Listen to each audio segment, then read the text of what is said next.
হিজি জুডোতে কিকটা কি, যখনই কোনো টুর্নামেন্টে ফাইটাররা ফাইট করে ওকে পজিশন দেখতে হবে। যদি অপোনেন্ট ফাইটারের হাতটা কোনো রকমে নেমে যায় সেটা লক্ষ্য রাখতে হবে। ফ্রন্টে যে ফাইটার আছে বোথ ফাইটারকে লক্ষ্য রাখতে হবে।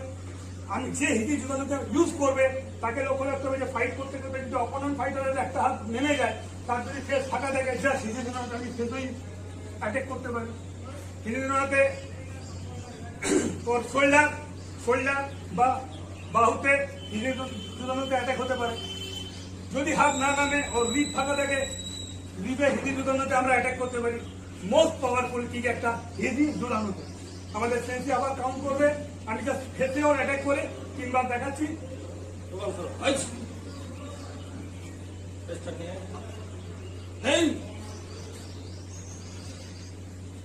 I got a time.